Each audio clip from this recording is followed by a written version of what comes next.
welcome to another edition.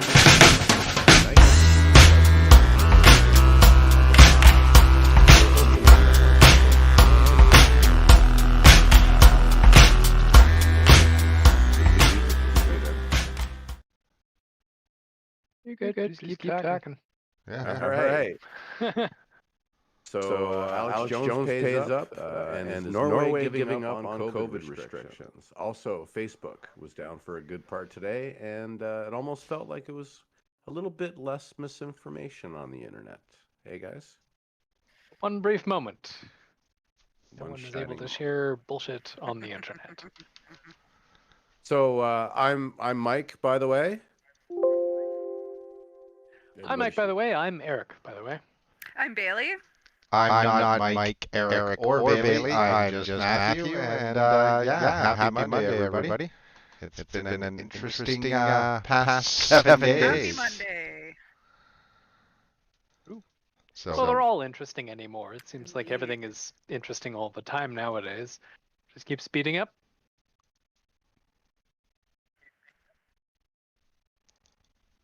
Just that. Okay, Stands on its own. Well, you three are going to figure some things out because does everybody know that there was no Facebook today? So, Yeah. That's 4 hours. There was no Facebook. 5 hours, but it's created technical difficulties. So. Yeah, as Matt I think was mentioning, Yep. There's no reported reason as to why this is as of yet, except for technical problems. So it's anybody's guess as to whether these are intentional technical problems or unintentional technical problems, in which case that's a big fuck up. So who knows? It remains to be seen in the coming days. It was one of Bailey's friends, I bet. Ah. Yeah, well, I have an article here. Yeah, so I know the Facebook for the nerds that are out there. Ultimately, it does kind of boil down to it was DNS. They basically lost their entire routing to their endpoints on the internet, and it's not like they're just one endpoint. They literally took all their addresses off the internet as if it never existed. So. It was blissful for a few hours there. It was kind of nice. But they're all back online, and we're live with you tonight on Facebook. Huzzah! Almost didn't make it, too, because After a little bit of- Yes. we had some more technical difficulties again, but hey, we'll get this right eventually. Yeah, we are having a bit of technical difficulties tonight. Well, you guys are just going to have to talk the live result of technical difficulties. Stream now. We're new at this, you see. My end, or if you guys are seeing that too. Oh yes, we're definitely yeah. seeing that lag as well. So that's fun. So The Pandora Papers, Bailey. yeah. So actually, I wanna start. I don't want to move away from the face. We are losing you. Yeah. So Matt and are you? Yeah. Yeah, you're very, very delayed and choppy. If you have anything uploading any of your BitTorrents, you pirate here, No. you might want to turn them off. Download all the things. Download all the things. No. All the things. I have nothing going, guys.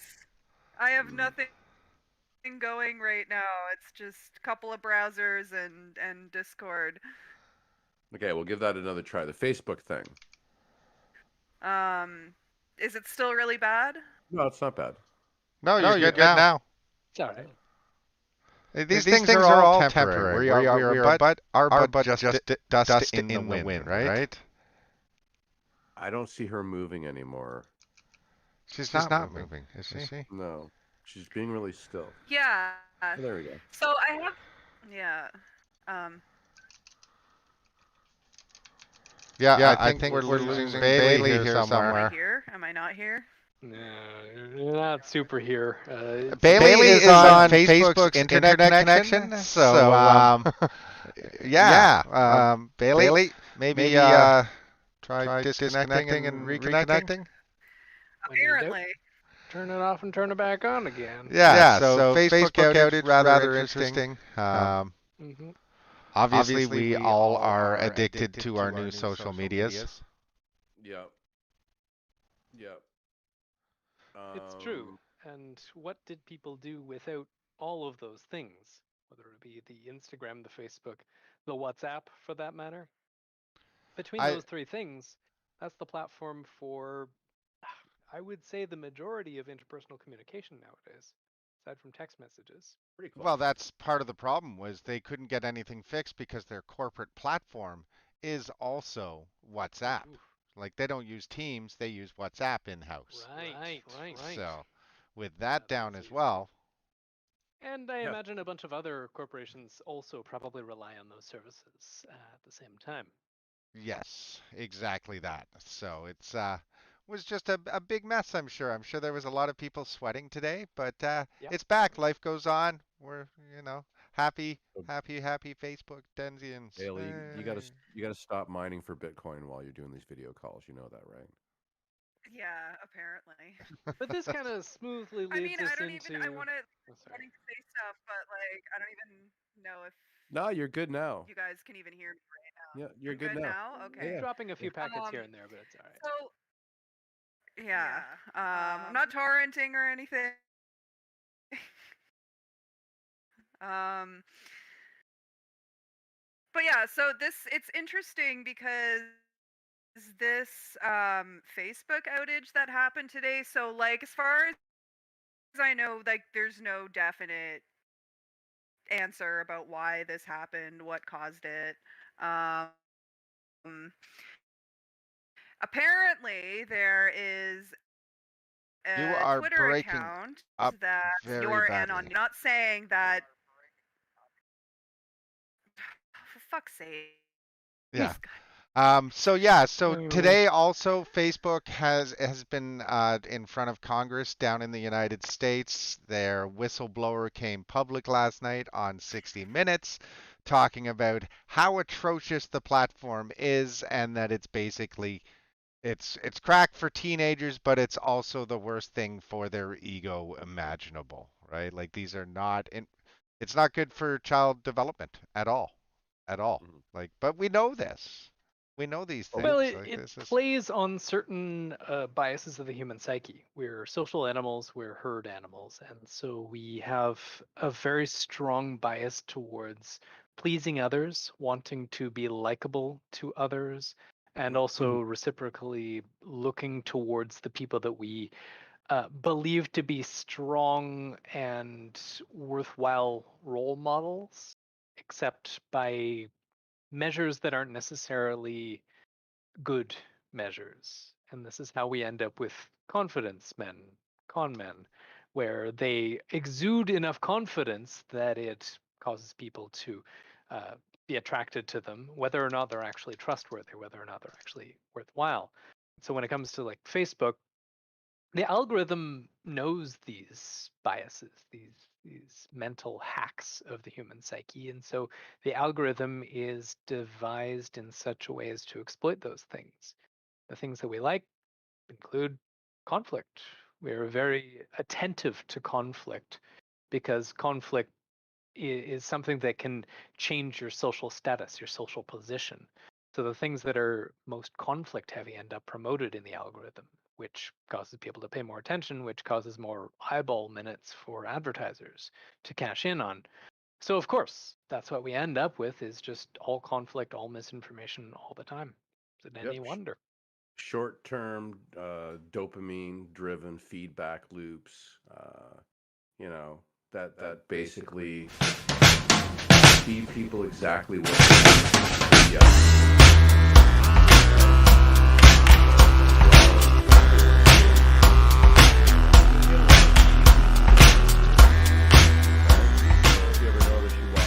Video, and then you'll watch something that's sort of off to a bit of an angle a little bit, and then all of a sudden you're getting more and more videos in that realm. So yeah, it'll feed you exactly. I don't get fed the people that I want to get fed on Facebook at all. And the worst part is there's people that I have one trend that I interact with all the time. Facebook calls probably at least once a week, at least if not every 2 weeks, and we don't see each other's posts. It's very strange. So what their algorithm is not designed to keep you engaged with the people you engage with regularly. It's to no, but it's going to funnel you information that you want to know, that you the same stuff you've been fed before, or something very much like it, at least. So well, it's trying to build a model of you on which it can model your spending behavior and your attentive behavior, because there's the old adage that whenever you're getting something for free, it's because you're the product. And in this case, that's what Facebook is doing. That's what YouTube's doing. Basically, every other online service like this that is free to use, you are the product. So what you're actually producing is your information, so all of your demographic information, all of your spending habits, et cetera, the stuff that you watch on the internet, and then B, your attention. So they're able to sell your attention to the advertisers displayed on the side of the screen and in sponsored posts by identifying what it is that's going to cause you to pay attention and feeding you as much of that as possible. And not just stuff that's going to cause you to pay attention, not just stuff that's going to engage you like, your best friend's posts or anything like that. It's going to be things that's going to incite you, whether that be like, oh, this conspiracy theory is really interesting, or like, there's a couple of people that I still have on my list that post utter nonsense about conspiracy theories. Me And too. so despite myself, I end up engaging with them because no, you're wrong on the internet and I have to correct you. No. But that's part of the trap, that's exactly why exactly how I am hooked by this thing, and I really ought to stop. Ought we all? But the folks that are spreading this, they too are having their buttons pressed. And every time they post some sort of nonsense and then they have conflict with someone, their nonsense is reinforced. Because, it's validation. It's validation. Engagement is validation. Engagement is validation. And we love our validation. My goodness. Yep. So on top of that, if you haven't heard about it now, there was a hack last week that took place. A big company called Epic. Now, Epic is a web host company out of the United States in Washington State that is notorious for being willing to host controversial content. So if you were running Parler, Epic is who you hosted Parler with. If you're running, Rebel News, you might be hosted with Epic. I don't know who's hosting Rebel News these days. But basically, if you're a Nazi, your website is on Epic. And so they were doxxed. They hosted the Proud Boys organization. They hosted everyone. Everyone in the alt-right circle has been on this web host from the looks of it. And so now all their usernames, passwords, email addresses, and all the usual information is now out there in the wild. Yeah. So there's who's going through that stuff right now? I thought I knew who was going through that. Going through the Epic hack? Let me see what I got here. Let me pull up my notes. I mean, that's... Yeah, so the CEO of Epic, Robert Foster, he's a Dutch gentleman, and he is apparently a bit of a white nationalist. His entire speech on it was 3.5 hours of footage that include trolling, confrontations, a notorious extremist, and attempts by Monster to cast out demons. So, can you share your screen with us at all? What are you reading there? I'm reading my sketched notes right now. Okay. This is where you guys. Where's your notes? Everybody trying to copy off Matt's notes. Notes. What the fuck is a note? So, what about the? That's not obviously tied to the.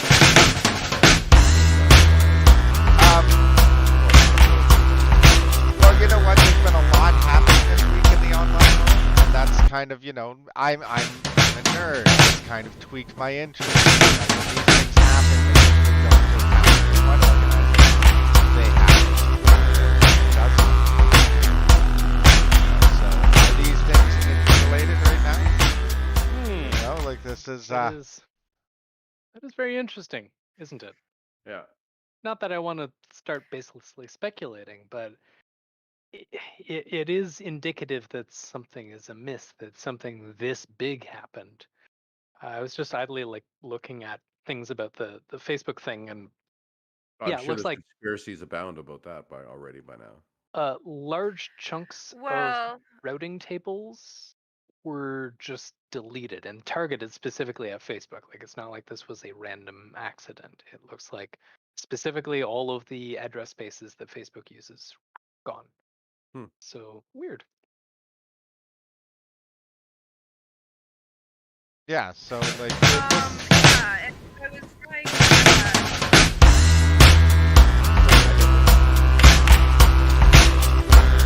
what I was trying to get at before is relative related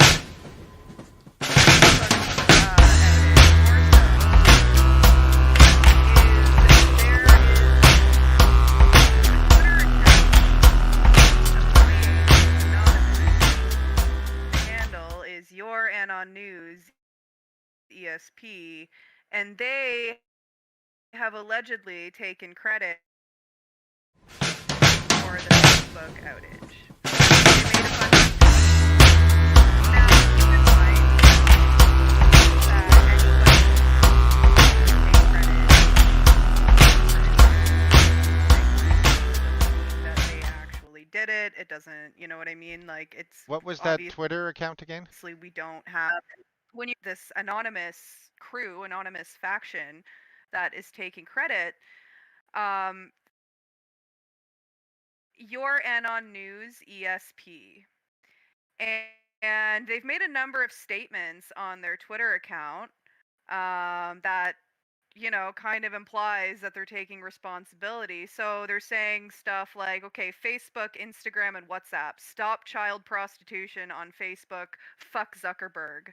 Facebook and Zuckerberg have done nothing, absolutely nothing to eliminate, block, or restrict the groups in which child pornography is shared. Miles of depraved take advantage of the fact that Facebook does nothing to follow shit. They are children. Child pornography is not a little card game, Mark. We have the task of eliminating group by group, but it is almost impossible as more and more emerge. Dear Mark, do you prefer this solution that we propose, or which one? So there's a number of tweets on that account talking about child pornography on Facebook and basically saying that, this is what you get for not doing about it. And this is what I was trying to when I was having, I don't know, I guess there was a connection issue or whatever. But hear me properly. They knew you were but going to talk about it. again, but no, it's an extra layer.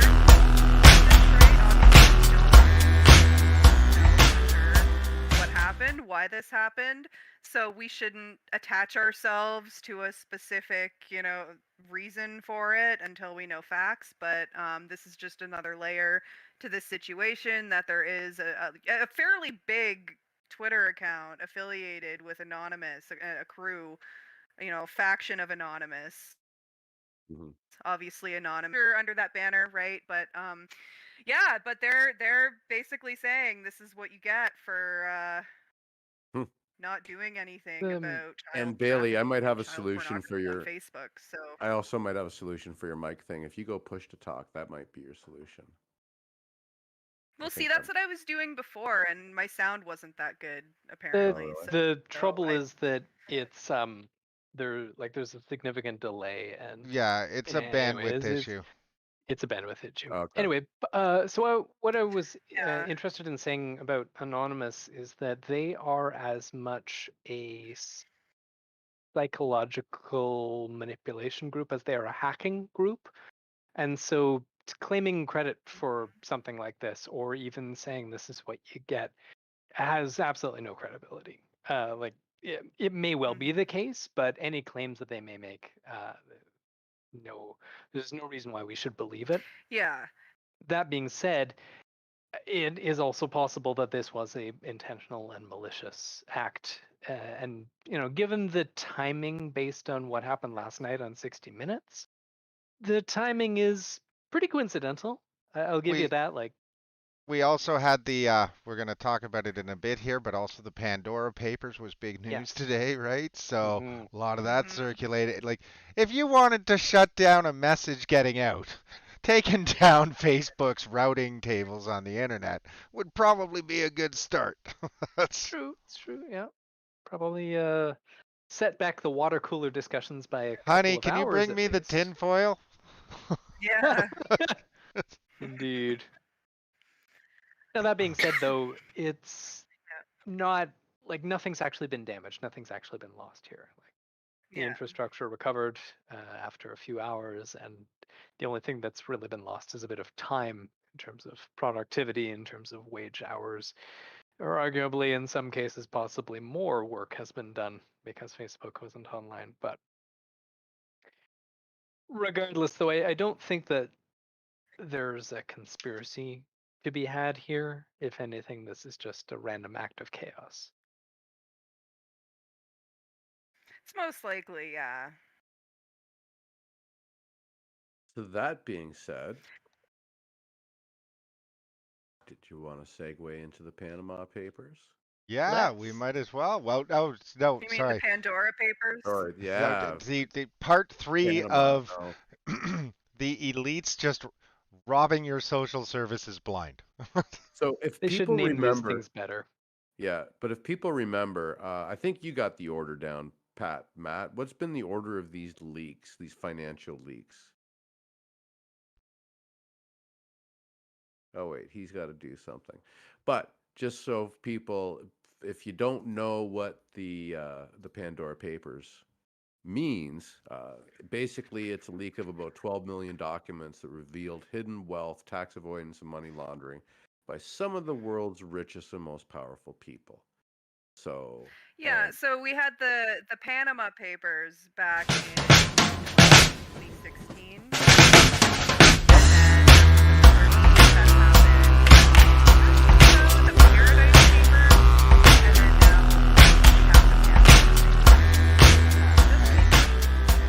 Exactly. And this one is about the size of all of them combined and then some.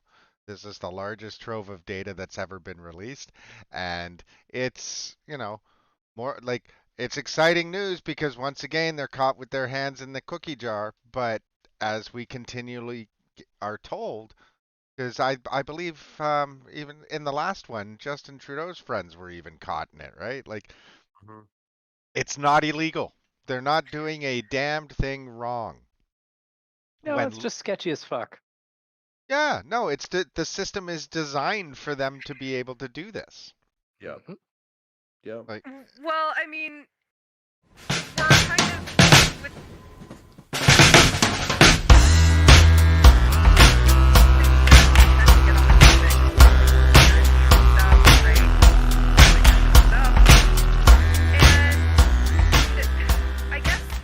With leaks like this,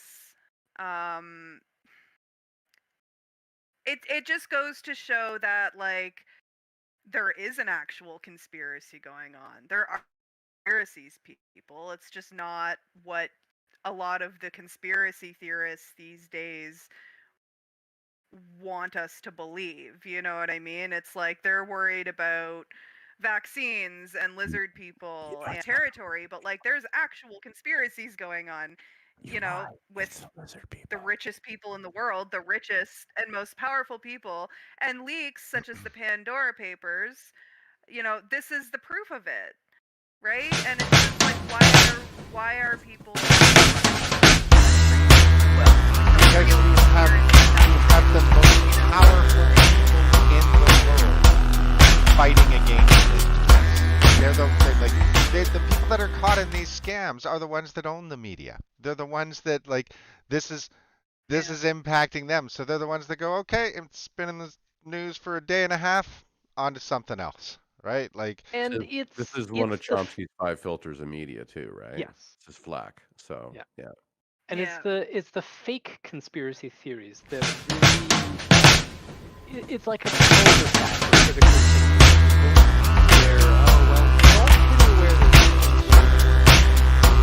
there is conspiracy, but rather than being this very obvious, very out in the open conspiracy of very wealthy people who all know one another, who have all of the power, all the toys, all the influence in government, that sort of thing. Like, it's very obvious that exists.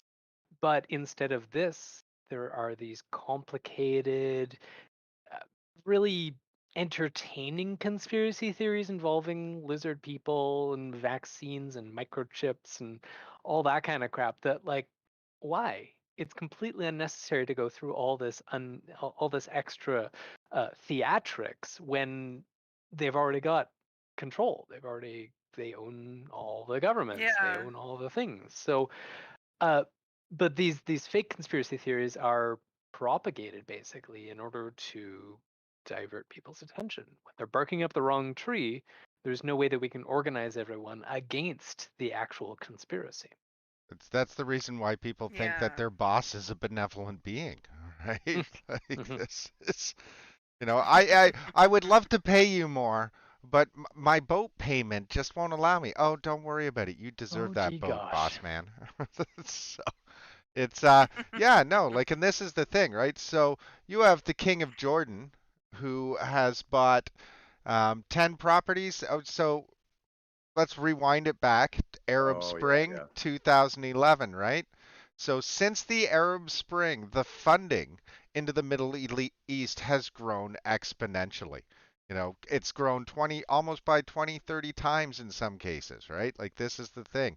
They're they're now like, we've sent so much money to the region, they're hiding it, right? Like, this is not being used for aid. The King of Jordan, since 2011 in the Arab Spring, has spent $100 million on various properties through Malibu, London, like all over the world, totaling over $100 million.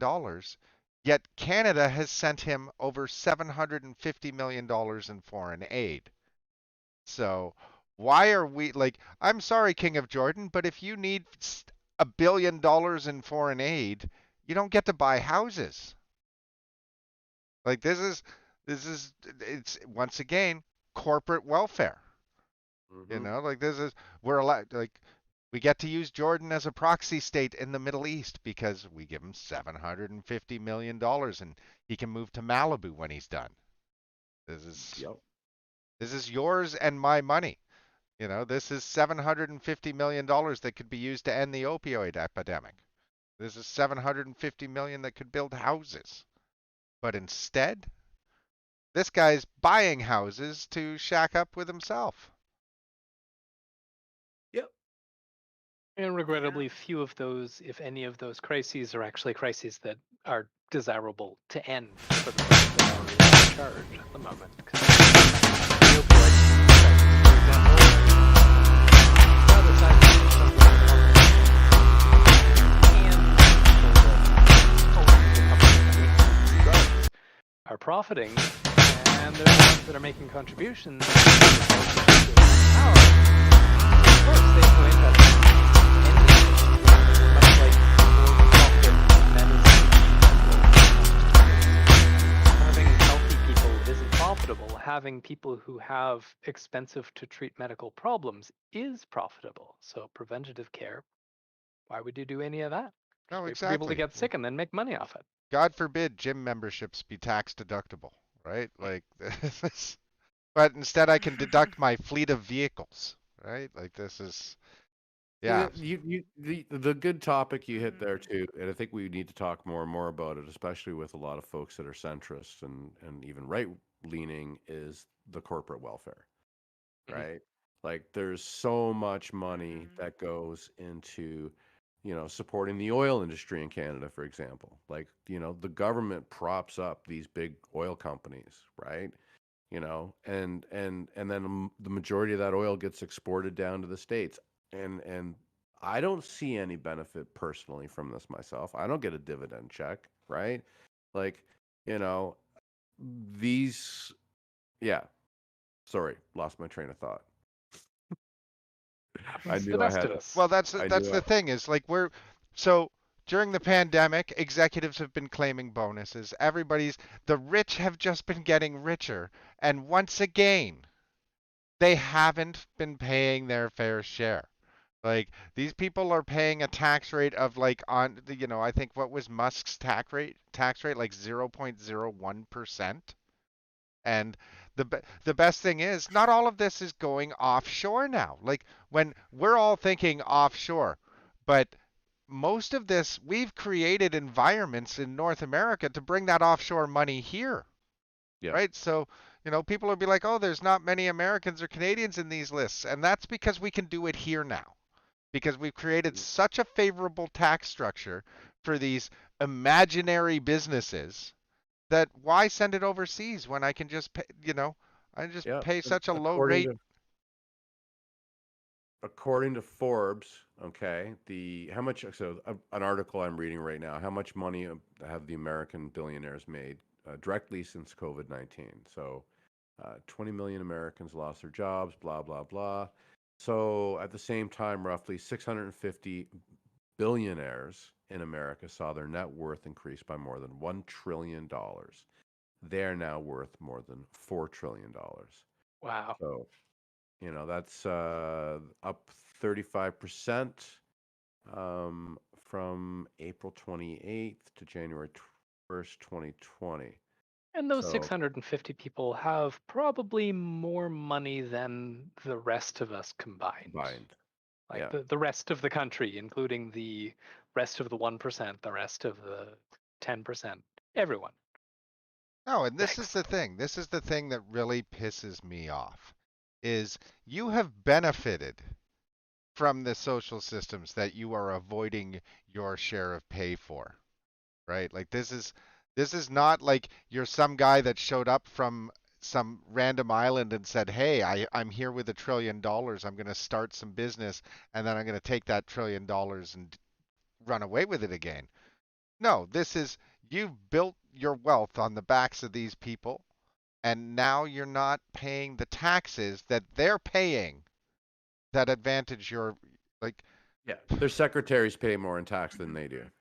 Percentage of their wealth. Yeah. It's a classic amoral maximizer where the only point of the game, the entire purpose of being a capitalist is to maximize the amount of capital created, regardless of any other factors, regardless of how that capital is generated, regardless of what decisions are made, or in what way is it influencing the rest of the system. And so if a disaster like this occurs, one which is harming a lot of people in both direct and indirect ways, and it's possible to make money off of it, it's going to happen regardless because it makes that number go up, and making that number going up is more important than the millions of people who are out of work, millions of people who are now probably evicted from their homes, homeless, and or just generally impoverished, not to mention all the people that have died, because to a certain extent the American economy overall benefits from people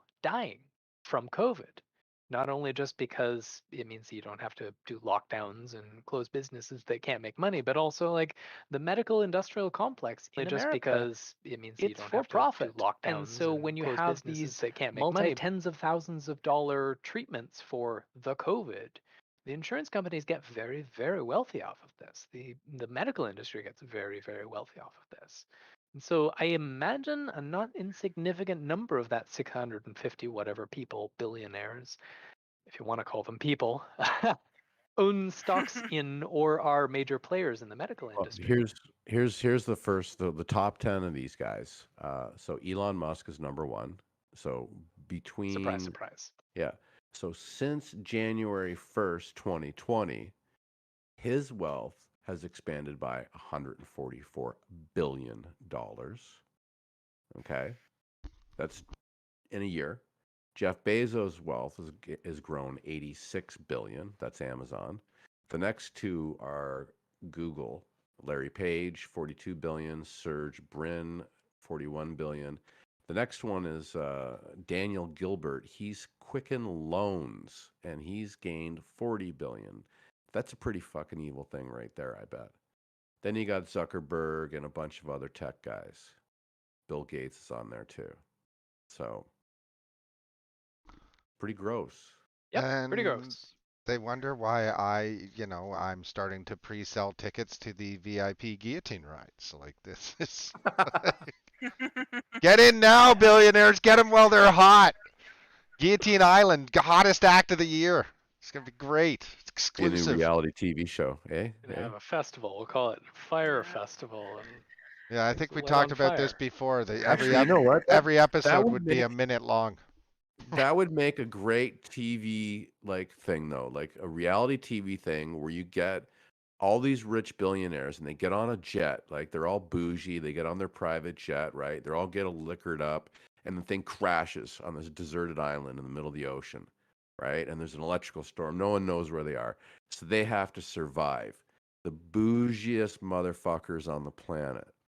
What will they do? Have you not seen I'm a Celebrity, Get Me Out of Here? Like this is, There's a concept of elite panic that in situations like that, in crisis situations, the elites, they typically get so panicked that they're counterproductive in terms of their own well-being and are willing to throw as much money as possible to make the problem go away, even if throwing that money does not in fact make the problem go away, even to their own detriment, where like the more money someone has, the more power someone has to push people around, the less sense they end up actually having. And so it becomes impossible for them to even change a light bulb, to deal with a dead rat on the floor. They have to wait for the help to do that because they're simply incapacitated from thinking practically. Mm-hmm. Yeah, no, it's just it's a vicious system where you have the power to impact change in the world, and instead you send yourself up to space in a hamster ball. In a rocket shaped like a penis. Yeah. Yep. So with the Pandora Papers, with the Facebook nonsense going on, why is there not a it's get ready for the Indignants Reoccupy special as we storm Times Square. Yeah, right. One thing that I'm really interested to see is what happens in the Czech Republic this weekend, because Andrej Babiš, who is the Prime Minister of the Czech Republic, is implicated in the Pandora Papers quite heavily and has been in pretty much, I think, the previous leaks, and dude is just always getting caught on corruption, and just there's so much there, so much bullshit. But he has gotten reelected. He got reelected last time despite this, and it's just is he a Trump-like I'm character? interested to see what happens because this weekend there's an election in the Czech Republic. Well, he's a right-wing populist, and he actually is, not just a right-wing populist, but he also claims to be anti-corruption, right? Claims to be, against corruption in politics and stuff. And this is one of the things that he would campaign on. Just that typical populist, everybody else is corrupt except me kind of viewpoint. But in the Czech Republic this weekend, will this guy get reelected? Will he, get reelected? Another thing is that politically the Czech Republic is now because actually the pirate party is there, which you guys are familiar with the globally. It's the anti-corruption movement, basically, and the Czech pirates have always been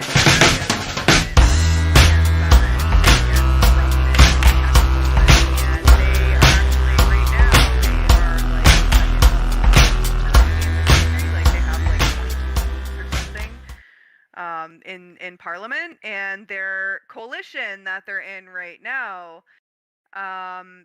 There's actually like they're one of the it's like one of the favorites basically. That's what my friend from there says is like, they actually statistically, based on the polls and stuff right now, not that those, you know, not that what you see in the polls is necessarily the end result, but like, what it looks like is that the pirates, the coalition that the Pirate Party is in, actually has a solid chance of forming a government.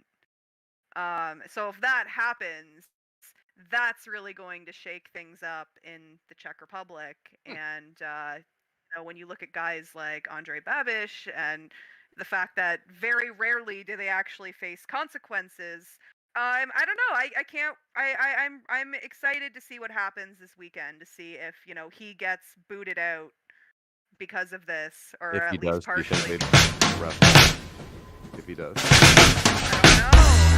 don't know. I mean, that's I do what the apologize pirates are earlier. for. I had posted the president,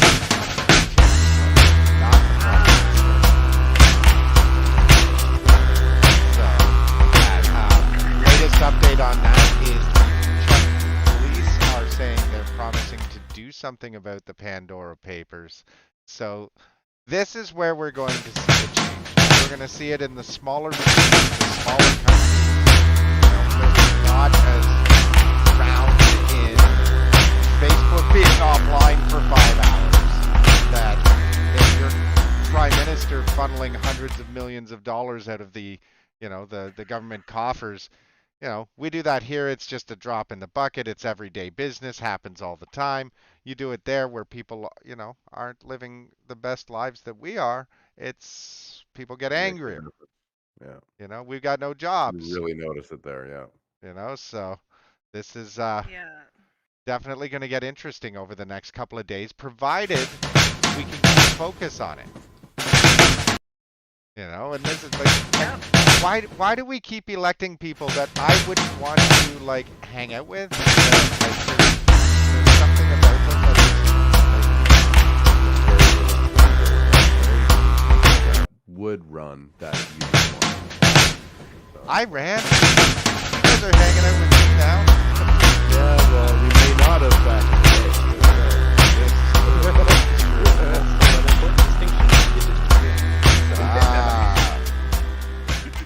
Not for lack of trying. Yeah, well, yeah. Good for you. I got nothing against that if you want to do that sort of thing. No, I think there's value in being a subversive in mainstream politics. But it's a challenge remaining subversive once one is in the political machine. Mm-hmm. Tends to not corrupt, but to guide your actions in certain hegemonic ways. Mm-hmm. Very good use of words there. Yeah, and I really think that we need both. I really think we need people who are going to stay outside of all of that and raise hell in the streets and do that grassroots work. And then we also need people who are going to go in there and, hopefully not sell out, right?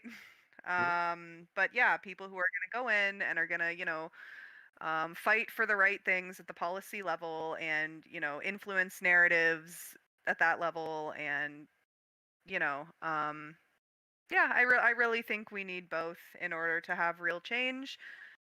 I have nothing against people running for office, even though I'm pretty much an anarchist. Pretty much. But yeah, I think it depends on the situation. It depends on context. It depends on a lot of things. And yeah, I think we can accomplish a lot by having by doing.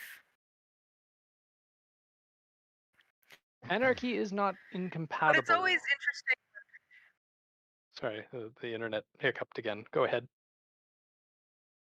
Oh no, it's okay. Yeah, kind of. You cut out there for a second. All I heard was anarchy is not incompatible. Yeah, anarchy is not incompatible with the politics of the mainstream. You can do both, and you can achieve anarchistic means by status quo politics, kind of. It requires moving in that direction inch by inch, whereas revolutionary politics takes a lot less time, but is kind of difficult sometimes. Mm-hmm. A little bloodier. A little bit, yep. Mhm. And not some cases, necessarily yeah. not necessarily going to have a good outcome either. And this is why I'm Yeah. becoming increasingly pessimistic about the idea of revolutionary change, because revolutions cause chaos. And Well, it's like what even- happens after the revolution. right, exactly. Like you Well, need, more like- during, because like a I can tell you revolution. what happens after the revolution. The communists shoot the anarchists. yeah, therein lies the difficulty. Is Yeah, that the tankies in a come power in and vacuum, lock us all up. Yeah. Sorry, we need a Yeah, well- state. yeah, Somebody's got to make sure you fill out the Regrettably- right forms. God damn it! regrettably, in the absence of a state is created. Whether or not it's democratic is up to the people that are creating it. And typically, when you've got someone that wants to create a state, it ain't going to be democratic. Well, because it's Yeah. going to be in their vision, right? Like this is the Yeah. thing. Democracy itself is chaos on some Yes. levels, right? Like Yeah. Yeah. this is the issue. You know, if we give everybody a voice, everybody's going to shout something different. The goal is to herd the cats into shouting the same thing. That's Or at least distill the cat's general message down to a useful direction, so that we're not all fighting in opposite directions, so that we can at least find some common ground. And circling back down to Occupy discussions, like this was part of the greatest challenge of Occupy, was there was just so much disparate thought and so little that really unified the direction forward, that we ended up with some people who ended up just going all the way to fascism, and they were once pulling in the same direction as we were, apparently. So, speaking of fascism, just as a little tidbit of news for this evening, did you guys hear anything about Kevin J. Johnson today? You remember? I don't even know who that is. No. Kevin what J. happened? Johnson, notorious hate peddler in Canada, now convicted of hate crimes, has been Oh. sentenced to Oh. 18 months in jail for violating the judge's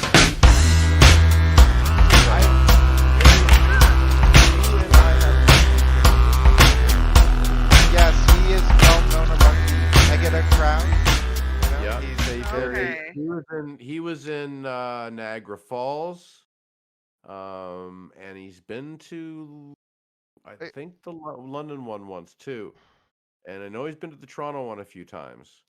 So Did you go to? You went to the Niagara Falls one, didn't you, Bailey? No, I wasn't in Niagara You wasn't? Falls. Okay. Yeah, he was there. That was that for one. the Marineland stuff, right? I don't think I made it. No, it to wasn't that the one. wasn't the Marineland. It was when a bunch of right wingers wanted to like march across the bridge into Canada, and it was like this. Oh. yeah, Jesus. the No, I Proud wasn't- Boys, Proud wasn't. Boys. Yeah, the Proud Boys. I got a whole video on this. Proud one. This is Boys and the some guy tried to run 3%ers. somebody over with a motorcycle on a freaking So- sidewalk.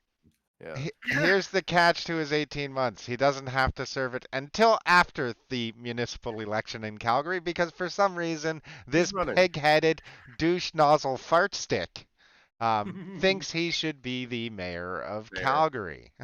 That's Oh my He was God. gonna get he's the votes. one that course wanted he to. does. He was the one that was threatening to arrest the nurses and all of that stuff. Citizen, like he's not allowed near AHS facilities. This is this man is a stain on Canada for sure. He's already spent time in jail for hate speech. He's anti-Muslim, anti-immigrant. A Fine, very upstanding Just a much so, racist like, douchebag, yeah, basically. Yep. very much so, in my opinion, a Nazi. So just a new Yeah, form of sounds Nazi. like it. Like, the new neo-Nazi. Yep. That's definitely in my opinion, but that's Yeah. what the gentleman appears to be. So Yep. So once he's legal, because he's under, I believe he's actually under conditions in the city of Calgary right now, and when he comes back to Ontario, he is going straight to jail. So thank you, Kevin J. Johnston, for putting yourself in where you really belong to be. That's- yeah. So speaking of idiots,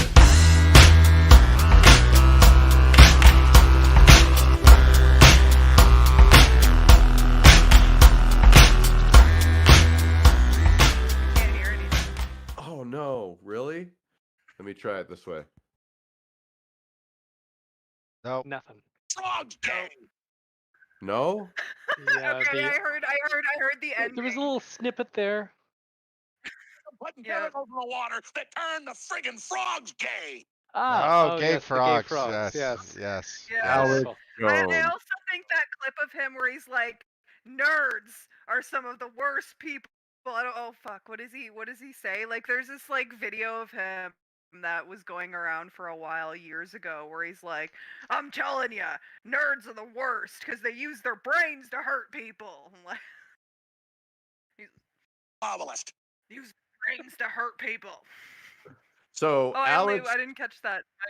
that's okay. So the news today is that I have to bring up my notes on it. I can't find them, but Alex Jones, for the last number of years, has been going on about how a school shooting, the Sandy Hooks school shooting, was a hoax. So he's been, whoa, the voice thing went off there.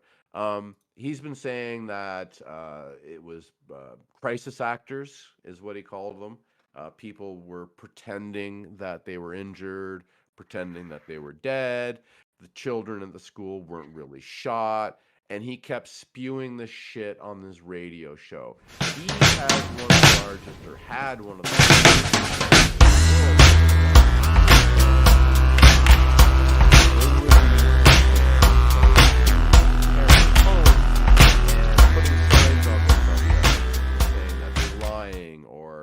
you never had a child. Crisis actors. Crisis actors. Right, Your they were dead crisis child actors. is a crisis actor. It was They all never existed, staged. right? Yeah. Or yeah. That's why they tore the school down, so you wouldn't know. So just the most horrific. Imagine being one of these families that lost your frickin' child or your brother or sister, and you know these nut jobs are coming to your house. They're calling your work. They're bothering you. Yeah. So there's been a number of lawsuits, and Alex Jones has.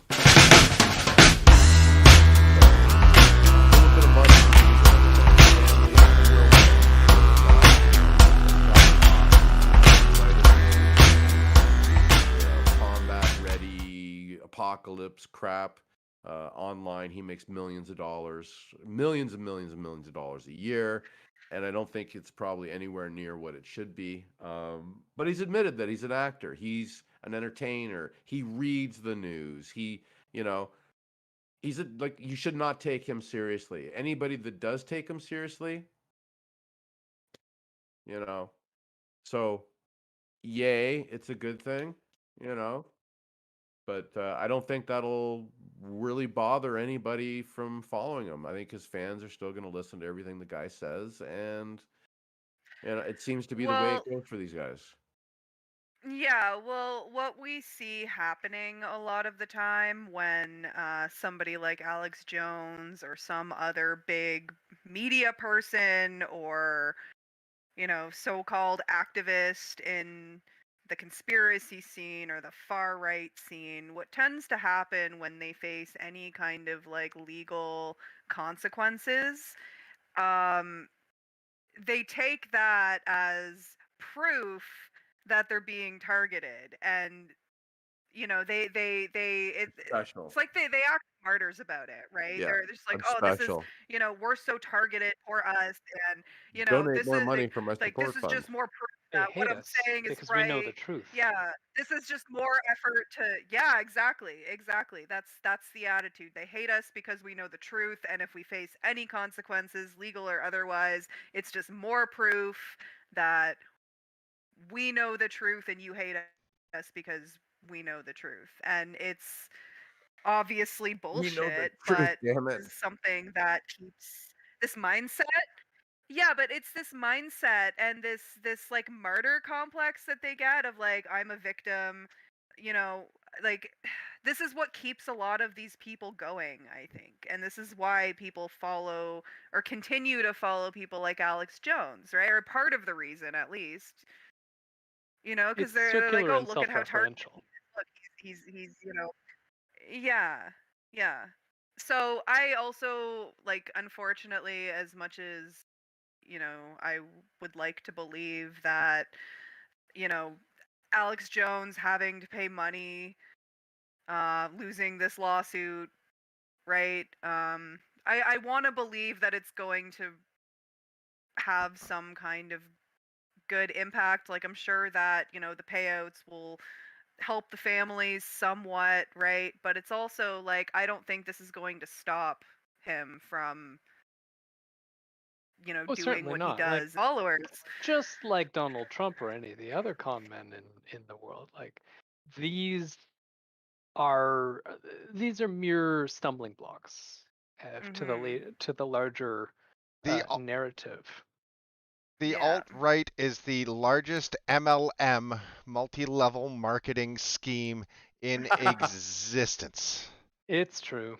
Like the whole Yeah. thing, like if you know somebody that's probably trying to peddle to you some magic soap that you have to subscribe to every month, they're probably voting conservative. Like it's Yeah, probably. like it's Or People's Party. yeah, like it's a Yeah. multi-level marketing scheme. It's the only way it continues to grow is to continue to grift. I don't know if you guys have ever watched Newsmax. The commercials are atrocious. Um, Yep. it's horrible. Let me see if I can pull up some Newsmax commercials.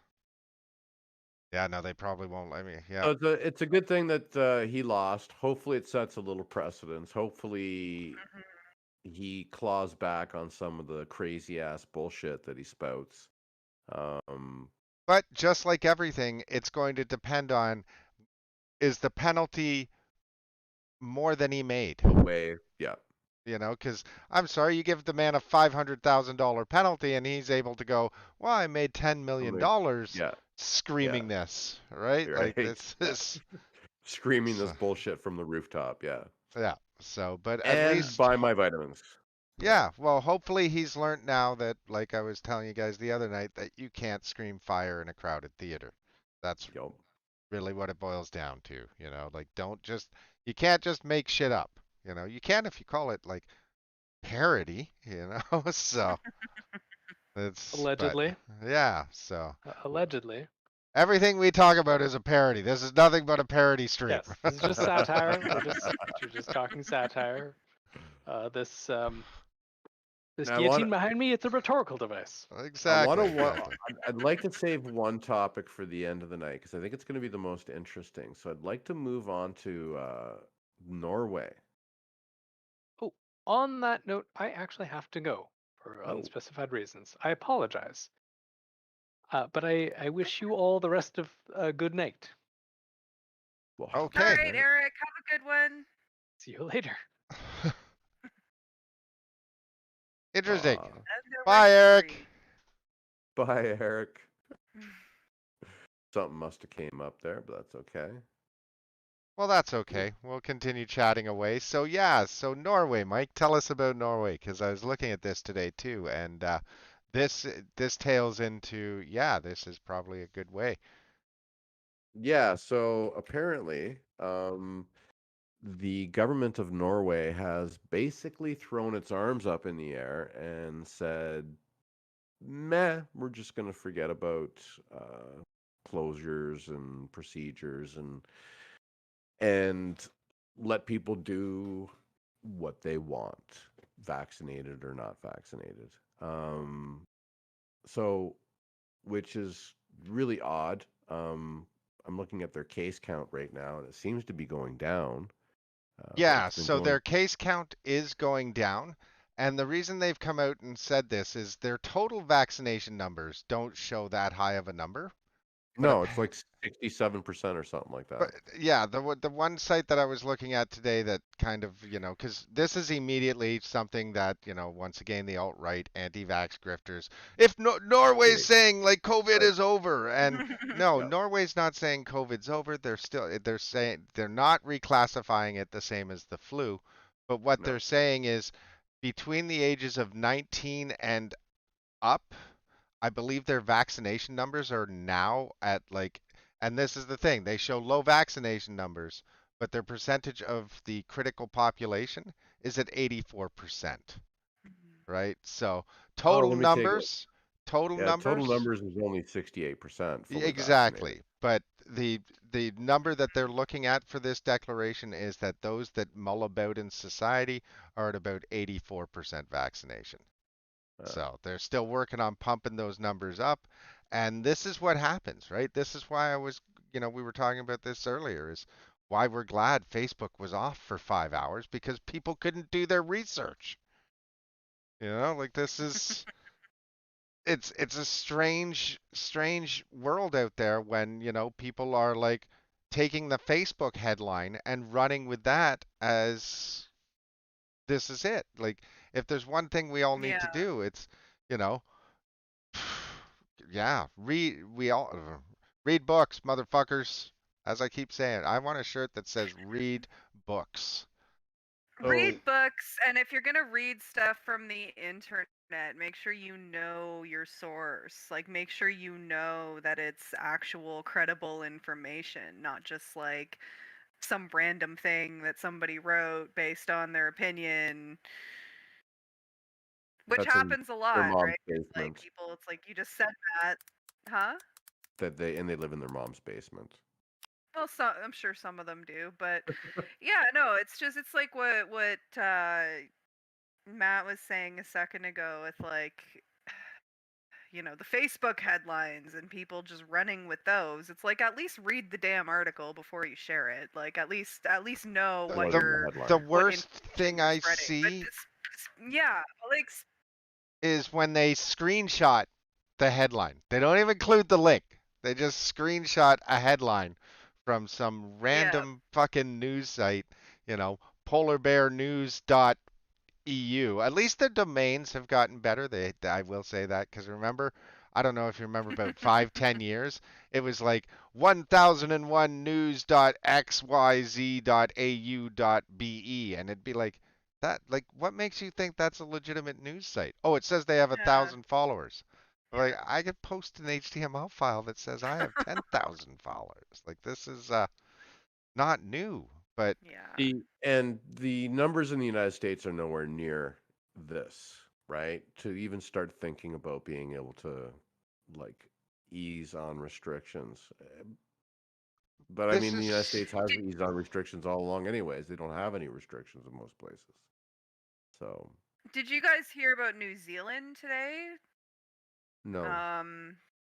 Just on the topic of COVID and COVID restrictions. So New Zealand, I guess. So from the beginning of the pandemic, they've taken that like zero tolerance approach. And, they've been able to, for a while, like basically get rid of all their COVID cases. And then they would have another outbreak. And then they would go into full lockdown again. And like New Zealand did a good job for the most part of dealing with COVID. And, I guess keeping it under control is, as much 27 as you deaths. can keep. Yeah, like they actually like handled it really well, especially when you compare it to like the US. But I guess today Jacinda Ardern made a statement about how now I didn't like hear her statement or read it. I just saw this like very briefly before we started streaming, but I guess New Zealand is recognizing now that they're never going to get rid of COVID entirely. I guess there's an outbreak in Auckland right now that they're having trouble getting under control. And so now they're taking the approach of like, rather than zero tolerance, they're looking at, how do we gradually like reopen things and try to keep things open and, do it in a way that doesn't like make cases go up and, you know, bring in like another full pandemic, you know what I mean? But it's a change because this whole time they've had this like zero tolerance approach, full lockdown, you find a case or two somewhere and it's full lockdown.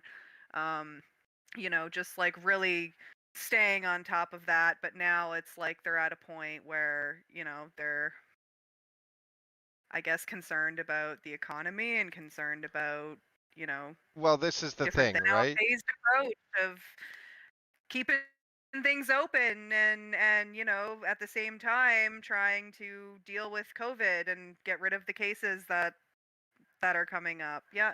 Vaccination. Go ahead, Matt. They know they've got to vaccinate, right? Like I guess it's once the Delta variant escaped from a quarantine facility there, somebody from Australia, like when I say escape, the person didn't escape. The the virus transited out of from somehow. So they know exactly where their source patient is. They can they can do track and tracing still because they're, they don't have 20,000 people like Alberta infected with COVID right now. This is the thing. Track and trace and vaccinate. We know it works, right? Yep. So, but. Yeah.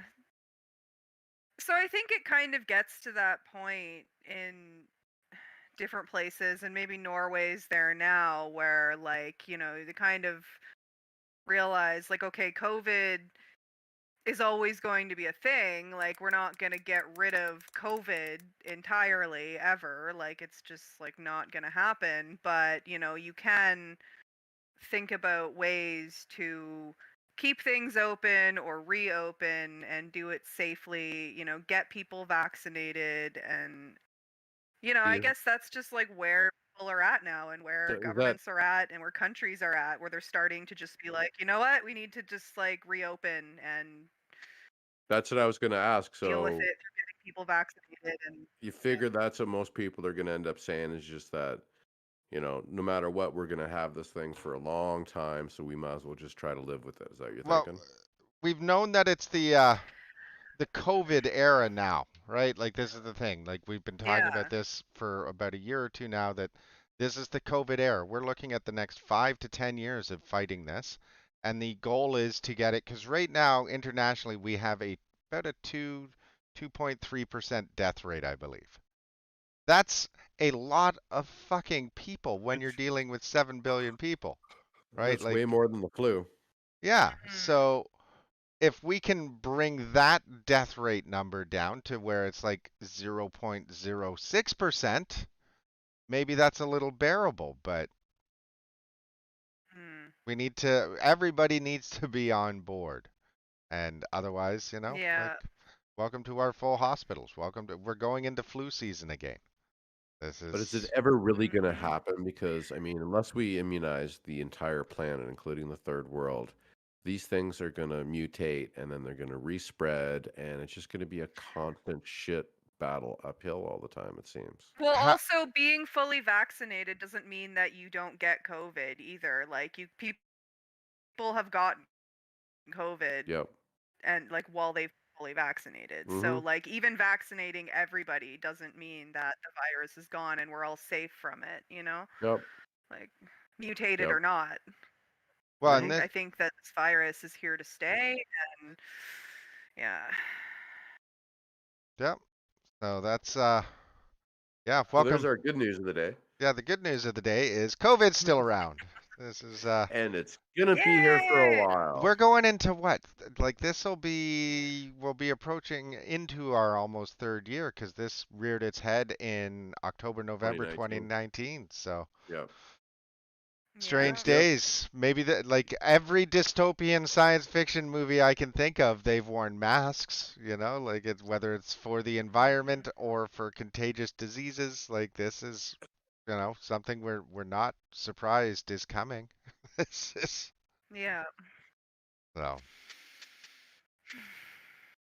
what else you want to cover, Michael? Yeah.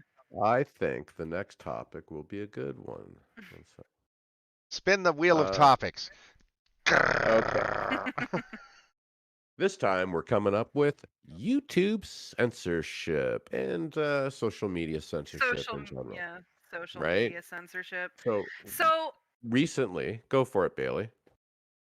Well, I was gonna say, what do you guys think about big tech companies being able to control which content is on their platforms? So, for example, on Facebook, it's the whole controlling misinformation thing, for example, right? And taking down content that is considered to be misinformation or disinformation, intentional or not intentional. What do you guys think of that? Because on one hand, it's like it's a very serious problem, right? The fact that there's so much wrong information out there getting spread on these big social media This is where platforms the and so many, it's anarchists a are going to serious jump fucking on me. problem. But at the same Oh. right, but at the same time, is like, can we trust big tech companies to make these No, decisions? no. Should So we? let Like, me At let a, me I have just to issues with fill everybody in on the news here if they're not aware of it. YouTube has announced that they're going to ban any misinformation, that anything they deem as misinformation about the coronavirus off of its platform. But it's ridiculous to the point where you can't even, like, YouTubers can't even say COVID. Like, I've I am watched YouTube banned videos where on. people are talking about COVID and they can't even say COVID because it would like flag their video. I am banned on Like, Facebook who's right gonna get now that? from live streaming or marketing due to a post referencing Clorox liquid gel caps from 2019 to help you get rid of COVID. So I think what we need to do is and this is the big debate. This is why Facebook's in front of Congress right now down in the States is how do you deal with these behemoths? And that's where you have to start having them fall under the prey of like the FCC or the CRTC. Label them as carriers instead of publishers, right? Like they're Right. if we tag them as a carrier, then yes, it kind of opens the floodgates a little more, but it doesn't say that, Okay. So because you think that there should be a place for free speech? no. Here's the thing. As like this is where I was going to say the anarchists are going to jump on me is I am not a proponent of completely free speech. I think unfortunately society in its current state and form is not educated enough for those to truly understand that some of the things they're saying are wrong or hurtful. So we need to have oversight to ensure that if somebody's yelling, apples are poisonous, don't eat apples, that somebody comes along and puts a disclaimer on it and says, this is wrong. This is wrong, right? Like, See, yeah, like I don't disagree with you, Matt. I guess where my concern is like, and why I'm not like fully on board with what you're saying either, is because who gets to control that? Like, who gets to decide that, right? well, that's the decision. Because And what that's we where see you, sometimes, and that's, yeah, because there's the really obvious stuff on one hand, like, apples are poisonous, whatever, like, right? Obviously, like, that's obvious bullshit. Like, that's obviously stupid. But the there's world is also what we flat. see sometimes. Yeah, like that's obviously wrong. Obviously, Is like, Why it, can't somebody we say can't, it? that Why we can't can't somebody say say it? better. we But can't say these things are obviously wrong anymore. That's the thing. We take it for granted that that is right. obviously wrong because clearly it's not, right? If it was, it used to be Well, obviously there are wrong. people. It is wrong, but there are people who don't think it is, and that's the problem. But at the same time, it's like, who gets to make these decisions? Because Mother, what we can you also trust the see government? That's what is, it boils down to, right? well, yeah, because what we also see is we get You can't. legitimate pages and sources and channels and stuff that get I don't taken have a down. Also, YouTube like, channel. like, yeah, like, why? Like, like, that's what happens when you let these tech giants like regulate content. So, like, Self-regulate. this is the thing that I struggle with, because I get what you're saying, Matt, but at the same time it's like, we have like these big private tech companies that are making these decisions, and a lot of like legitimate people and legitimate sources are actually like, getting censored on these platforms, just Yeah. like the If the government the was running, misinformation that's yeah, out if the there. government was running social media, it would be a lot more censored than what Facebook does Do and you YouTube think? does.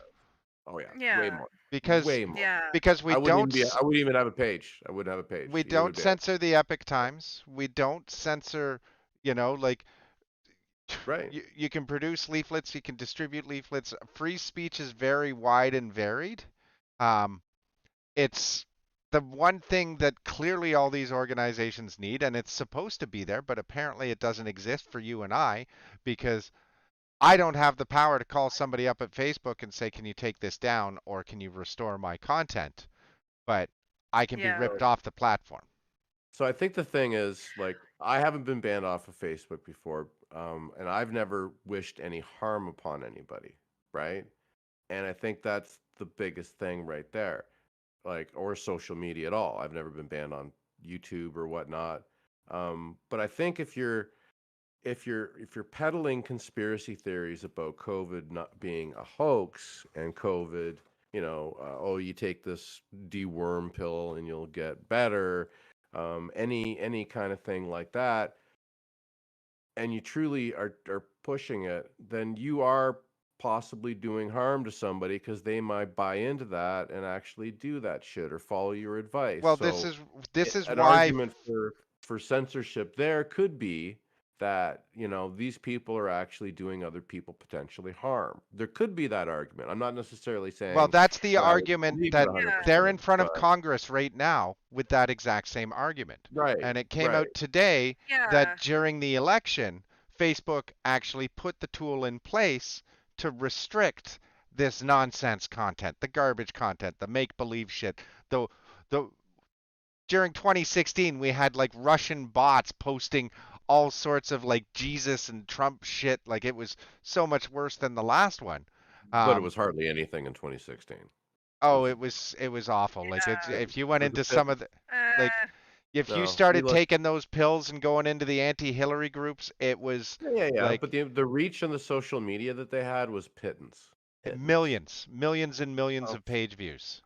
I had hundreds of millions of views on certain Facebook pages back then. I think what you're referring to, Mike, is the impact that those actually had on the 2016 election, because there was because remember, like, the whole Russiagate thing, and then the Mueller report came out and basically said, like, the Russiagate's bullshit. Like the actual impact on the result of the 2016 election is like minimal. Yes. But yes, Matt, you're right about how much was out there in terms of bots and in terms of attempted influence. And here's the thing, reality winner, the one woman who spoke out about this, right? And the Democrats wouldn't even say her name when she was sitting in prison for exposing it, right? The attacks on the voting systems in the US by Russian IP addresses, right?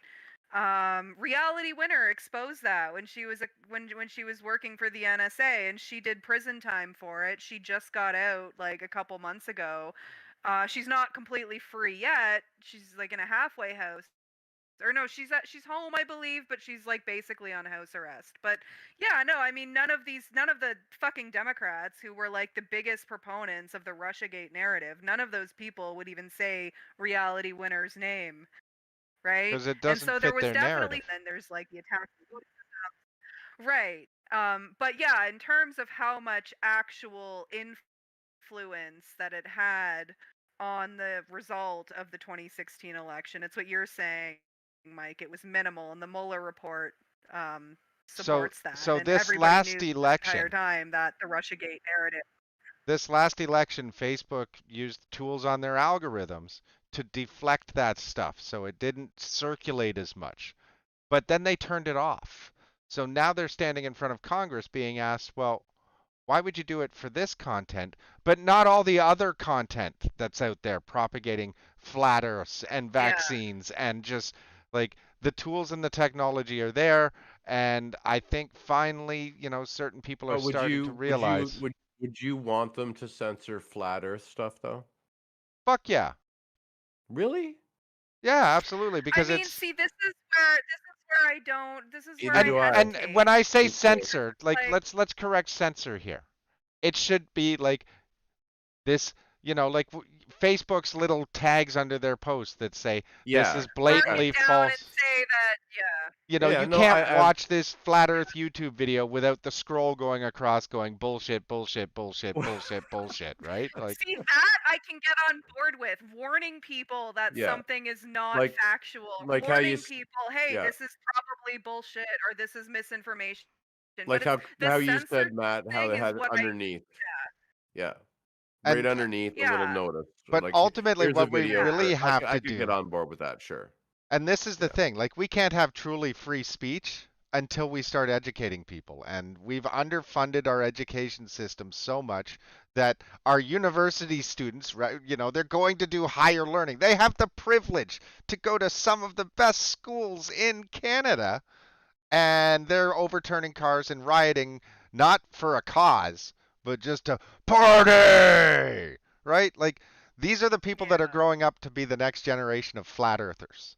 These are the ones that are So growing up like Yeah. I think that this sort of thing should still be allowed on the internet. I think that having a responsible private company that has this is their business, they should put some sort of a notice under subject material like that.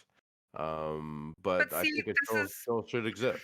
Like, you know, this is you need an again appeal like where I process. hesitate is with well, they'd be private allowed. companies, Well, that's the letting thing. them. There's no public discourse on You the have internet. the state There's or no you have the place on private the internet. enterprise. Right. The only public discourse me and you've seen, Bailey, in the last decade is in parks when we were in Occupy, when we were doing like little occupations of like pipelines and stuff, or, that's the only time that we actually got in groups of people, right? Where we actually were able Well, to see, communicate stuff. this Food is not kind bought. of an inherent problem with the internet nowadays, and the fact that big tech has like taken over, right? The internet used to be a place of like free and open dialogue There and was an like, article on you Bloomberg know, today suggesting these companies should have a seat in the UN. fuck that. Yeah. Let me see if I can pull Like, this up for Oh us. my God, are you kidding me?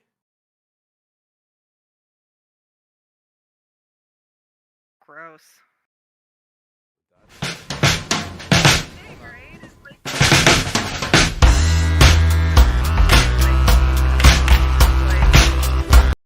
being able to have so much power and influence Yeah. is now it's like yeah. And that's why I'm very skeptical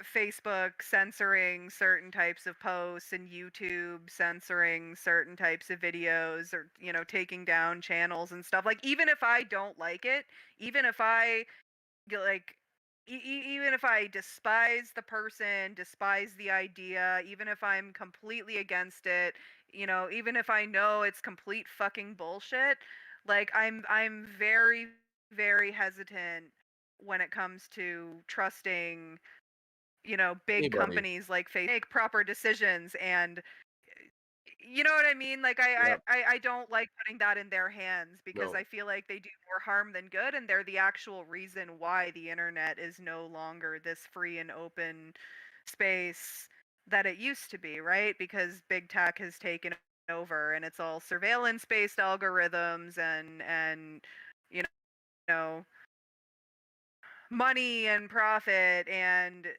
rules applying to some people and not others. Like, I mean, even Frances Haugen, the whistleblower, like one of the things that she talked about, one of the things that she revealed is how Facebook rules when it comes to these things apply to some people and then don't apply to others. Like, there are powerful people who basically Celebrities, politicians, right? There's an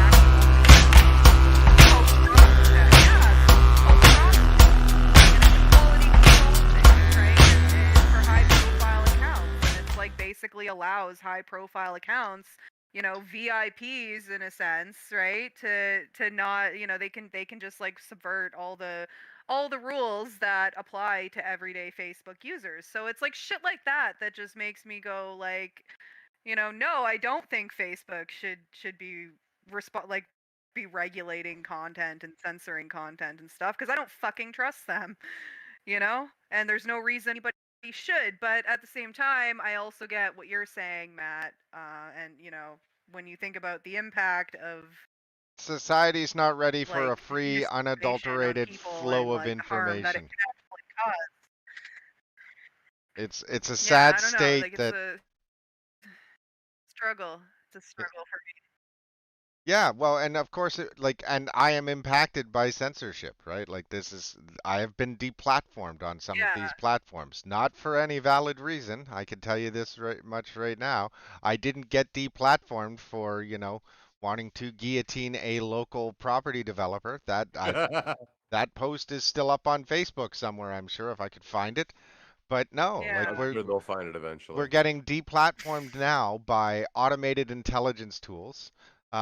We're getting deplatformed by random angry people tagging your post as misinformation. Um, and there's no appeals process. There's nothing that, I have no, Facebook says I can appeal it, but it's not really an appeal. There's no communication. It's submit for review if you're lucky, which I don't even get the option to now. It's yeah, it's scary. I'm gonna see if I can pull it up here without doxing myself. But Jeez. I'm gonna show you my account literally comes up as restricted.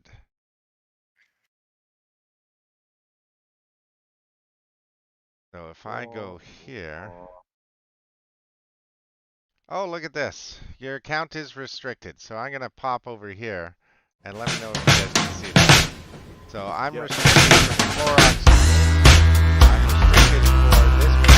I'm restricted for this. There's another thing I was restricted for. So it's absolutely awful, and it happens to me consistently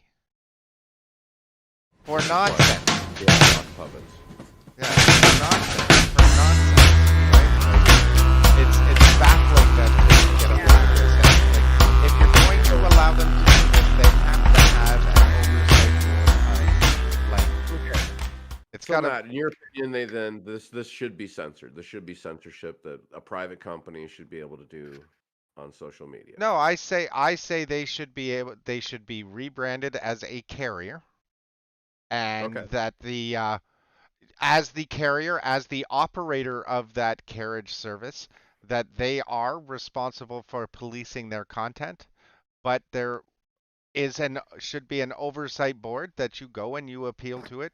You were banned on Facebook. You can go down to the Ministry of Transportation and fill out the form that says I was banned for this post. Here's my serial number. They go, they review it, they give you a ticket number, and treat it like we would just about anything else, right? And there's a documented process we follow. Just like if the government wanted to come, if you were publishing a zine called the Indignants, and the cops showed up and picked up all your newspapers and took it away and said it's censorship, you have an appeals process to that. You can take it to the actual courts. Whereas right now with Facebook, you can't do anything with it. It's like it's up to their discretion. It's an intriguing idea. I'd be willing to have a conversation around that idea. It's intriguing, for sure. Yeah. I mean, it's not straight up censorship, because I still think that I should be able to find out what people believe in. If you don't know what they're talking about, you can't combat it, right? Like this is the thing. Next thing you know, we've deplatformed all of the alt-right, but that doesn't mean they don't have platforms. Right. That doesn't mean don't that have access to it. exactly. We don't know where it is. They're going into different, once again, back to places like Epic, where they're hosting their own content in their own little private circles. Mm-hmm. This is number one solution: education, right? Like this is if we can teach the children. Once we teach the children, then they'll everybody will just want a panda. Yeah. So I think me and Bailey fall in the same camp. I think your idea is okay. We would definitely have a conversation around that, I think. Well, because ultimately I would love if we had free speech, but the problem is, like if everybody was able to put up a billboard that said whatever the hell they wanted to, we'd have 37 million billboards lining the roads in Canada with a different message on each one, contradicting the one in front of it. We have that right now. Yeah, no, I know. It's called the internet, Facebook. We have that right now. Yeah. And for a brief moment of time, we had a reprieve. And honestly, I don't think that's something that would ever go away anyway. Like, people are always going to have different opinions. There's always going to be people who have weird ass beliefs, stupid beliefs, fucked up Religions. beliefs, whatever. Like, we're not gonna, I don't see us in it. Yeah, like in an ideal world, we would be able to deal with that issue, right? And people wouldn't believe bullshit, and you know what I mean. But that's not, unfortunately, that's not how it is with human beings. And I don't think that there's any world, any situation where that issue would not exist, right? It's gonna take a while.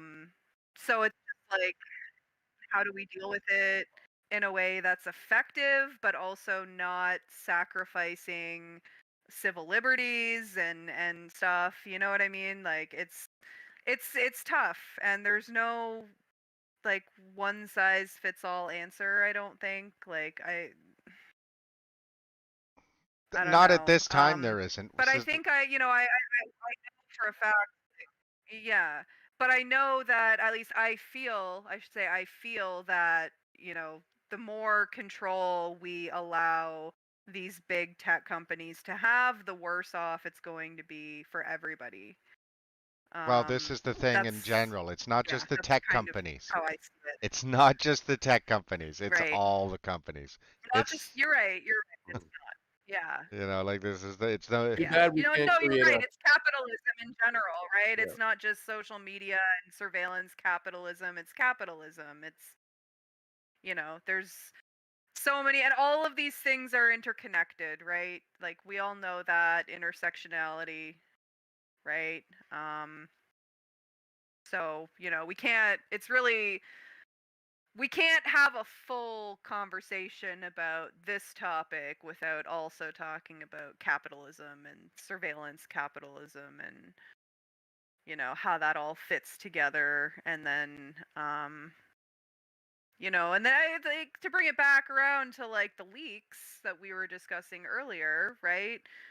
I mean, every time there's a big leak of some kind or a big hack of some company, like, it just it just goes to show like how vulnerable it all is, right? And it also goes to show how manipulated everybody is by the system. And whenever there's a big leak or something, and WikiLeaks is a good example of this, the stuff that came out with WikiLeaks years ago, right? Just how that changes your whole perspective on everything, and what you thought you understood about the society that you live in and the institutions that like you were taught to trust, right? And just how that changes your perspective of like, oh, actually my government is the biggest terrorist organization in the world.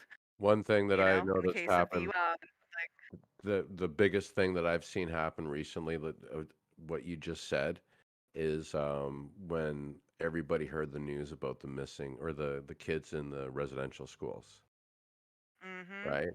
All the yeah, bodies they found, that right? fucked up a lot of And then people. I Yeah. saw so many Yeah. lefties and centrists, just going, "Oh my God, what's going on? This is for real, right?"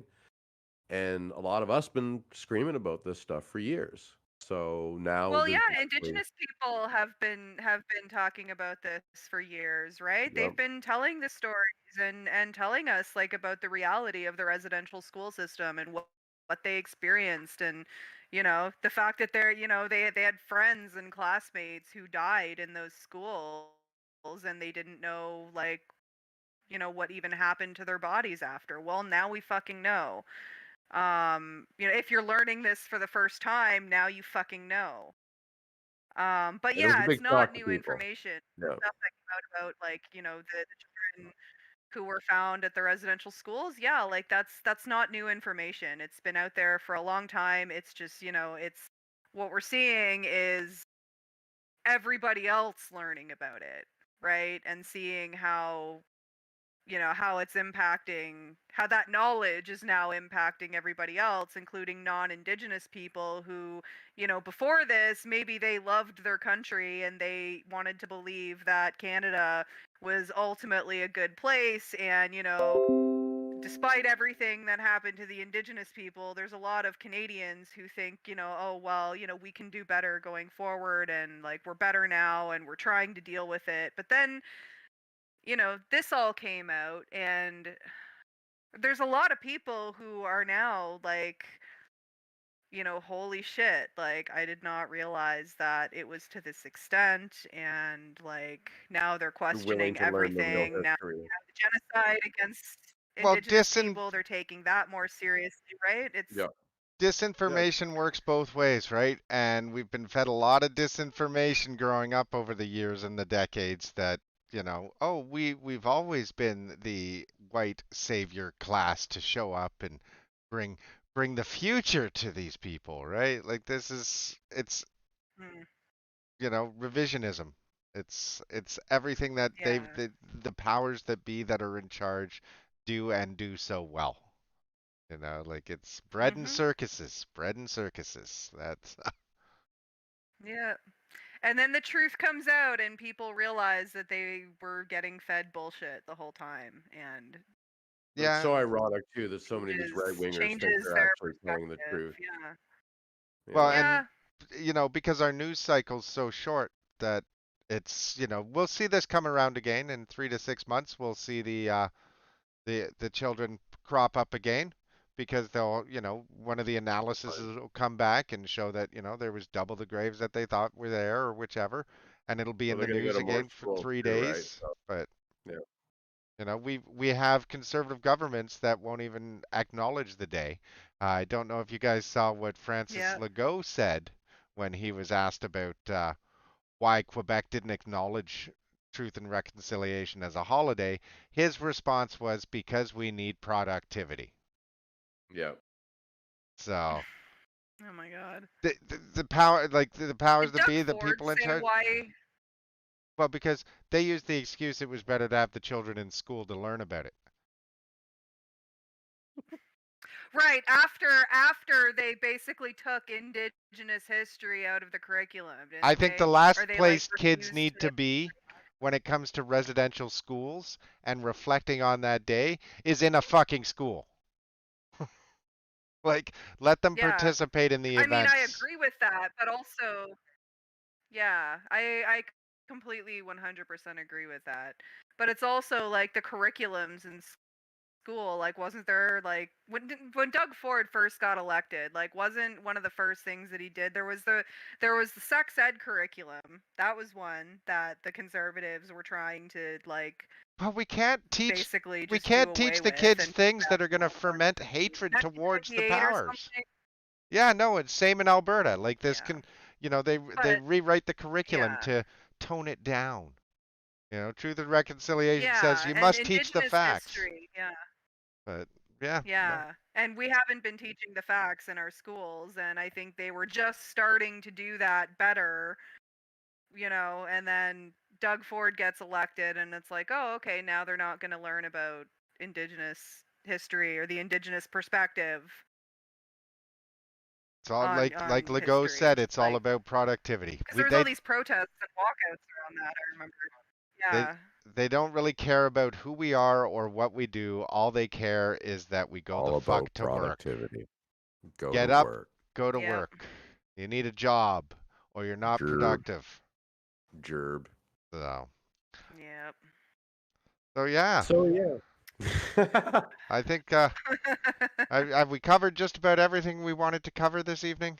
It's been the Facebook outage obviously threw everything out of whack. There's some technical difficulties. Yeah. We do apologize about the disparity in the discourse tonight, but we're getting there. Yeah.